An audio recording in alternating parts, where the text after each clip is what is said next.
Halo para pemirsa channel Mihradi Legal Talk, selamat kembali lagi bertemu saya.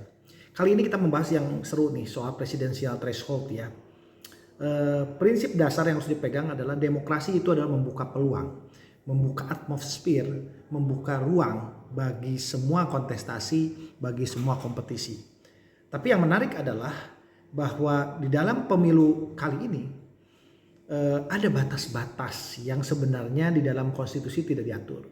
Pasal 6A Undang-Undang Dasar 1945 tidak menyiratkan rintangan mengenai apa yang disebut presidensial threshold.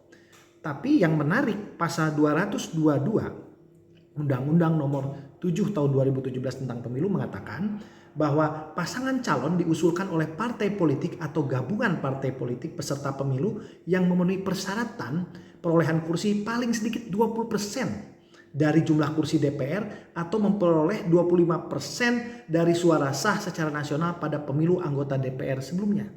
Ini luar biasa kawan-kawan semuanya, berat. Sebab 20% ini bukan hal mudah untuk mencapainya.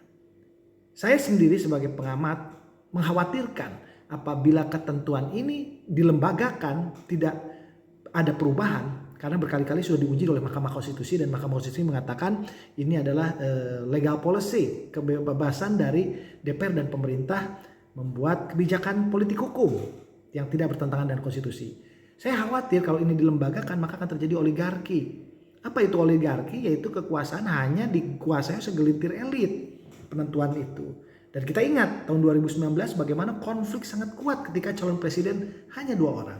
Jadi dalam perspektif saya sebenarnya presidensial threshold perlu difikirkan kembali untuk dipikirkan lagi. Toh pasal 6A sudah jelas kok mengatur bagaimana mekanisme kalau terjadi misalnya jumlah calon presidennya banyak.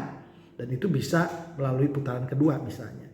Jadi menurut saya presidensial threshold itu harus kita pikirkan ulang. Harus dicoba lagi dengan inovasinya dan MK harus membuat terobosan agar presidensial threshold 20% bisa dibatalkan agar kita menjadi demokrasinya lebih baik.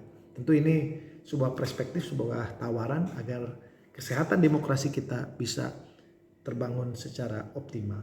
Terima kasih.